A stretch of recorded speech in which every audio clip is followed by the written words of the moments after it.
right, so here we go. Sauce tin. Dan Campbell addressing the media at OTAs.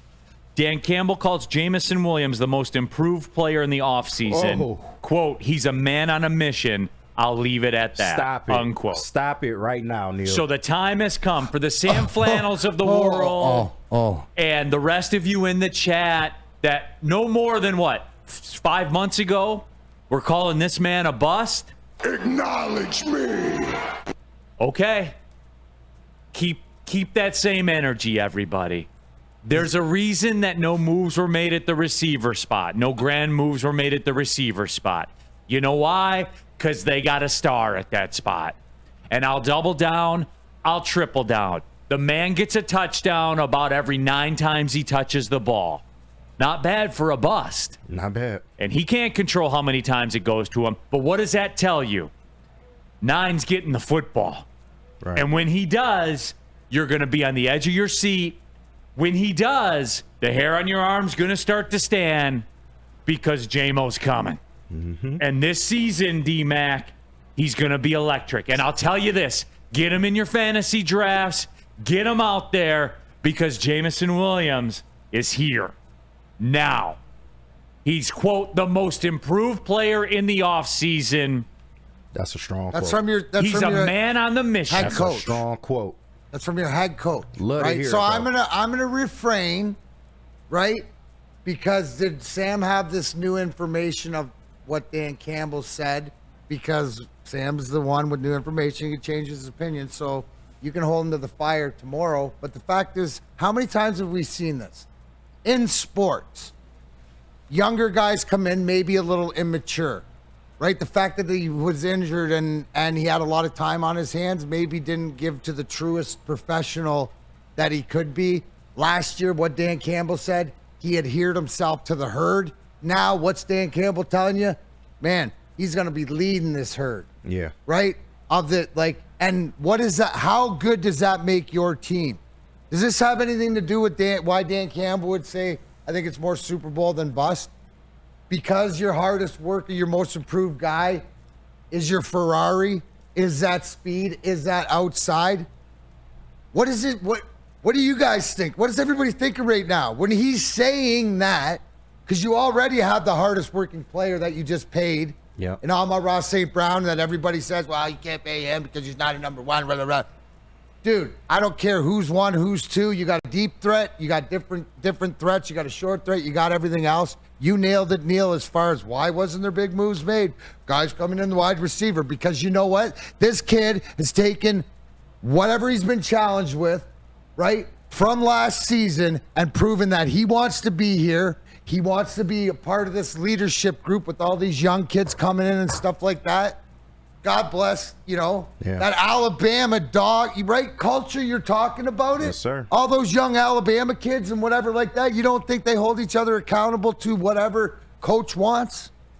And like this is the great. You don't want Penny Sewell. You don't want Amon-Ra St. Brown, Sam Laporte, all these guys. You want to hear it's Jameson Williams and stuff like not even Brian Branch, your hardest worker. Who else would you want the coach to come out and say, hey, guys, oh, by the way, this guy, proud of him. And like you said, D-Mac, hearing that from Dan Campbell, that's It's exactly different. what I want to hear. He's not just out there saying that for shits and giggles. When's he ever been on bullshit? He hasn't. We've even gone as far as he's criticized Jamo openly in the media. Yeah. And we all took that and ran with it like, oh, what's wrong with Jamo? If Dan Campbell's saying that, that means something. Don't tell me what, tell me who. Don't tell me what was said, tell me who said it. It's easy. It's an easy way to live life. Dos Burrito, F off flannel. I think that's aggressive. That's a little aggressive. But we'll see tomorrow. Because it was in all caps. That's why it was aggressive. Tone. That might have been my bootleg account. No, absolutely. Hoof-hearted. Man, guys, I can only get so erect. No, we're going all the way through. Yeah, I see that. We're going all the way through. Listen, it goes Joy Mode, Blue Chew, Viagra, Detroit Lions. Let's go. And isn't it apropos that it's Honolulu Blue? Yes. I'm just saying. That's facts. It is. Absolutely. Matt Kruger, bust. He's got to prove it to me. Okay, Matt Kruger. Yeah. I mean, he does every nine. And that one out is- of every and- nine no, no. catches is a touchdown. And man. that is- and one out of that- every 4 rushes is a touchdown. Neil, that's fair. It is fair. That's fair, but the coach just came out and said, to everybody else, you will be proven. Please stay tuned. So there it is. And I would tap into Big D Energy tomorrow, because you best believe me and Sam Flannel are going to have a sit down about number 9. Have a nice little talk. And we're going to put it out there. We're going to have a little chat, everybody. Let's just say it like that. And it may get spirited, it may not. Who knows? See, I love this, right? Oh, he's got bad hands. He's immature. He was immature. He has had some drops, but improvement means, I can't help if people don't listen, especially from who says it. So everybody should just shut the fuck up right now and wait and see until he drops a ball or until you don't see improvement or whatever like that. Best player on the field in the NFC Championship game. Electric. Damn right. That's what you're going to get, that electricity. Debate it. In the biggest game in Lions history, who was the best Lion on the field? It was Jamo, without a doubt. Who was the most electric on the field? You were only in that game because of Jamo, really. So, debate it. You can't. You can't. Who looked like they belong the most? Who was the big play threat out there on that field? Mm-hmm. Who matured the most in front of your eyes in the last, from whatever else? And I get the bus conversation. I don't. 6, 7, 8 months ago, the ones that were saying I need more. How can you move on? Because I saw the man on the field. I get it, Neil. But we're talking about people that don't see it, that are only passing by and stick to the narrative to whatever.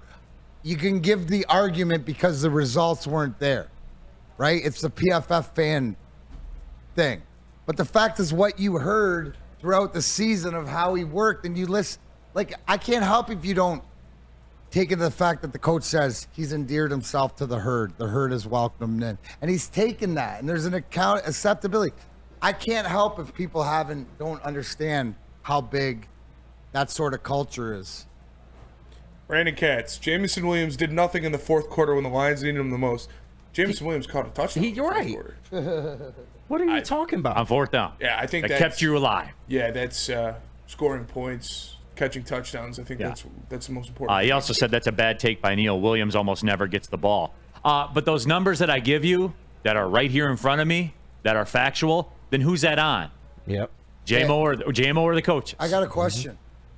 When you hear something about improved and hard work and stuff like that, does that not mean that maybe you'll be even more in the game plan? No, D-Mac. That's irrational. That's illogical. And that is quite simply not true. Ha ha. It's 9 season, bro. Yeah, it is. 9 game. There's a new number 9 in town. There's one that's going to go to the rafters. Mm-hmm. Now, that's aggressive. I know. It's a little aggressive, but, But you know what? Jamo going to boo them kids. There's a 9 in town that's won playoff games. Oh, that's true. And played an NFC Championship game. That's true. I'm glad he's keeping 9. Neil, you spitting right now. I'm glad he kept 9. I wonder if that played a part. If it was just me and Jamo walking down the street, I'd say, hey, did the Stafford thing make you want to keep 9? Low key. Probably. Oh, talk to me, KG. Talk to me. Hey, man. It's a new number 9 in town. There's a new number 9 in town.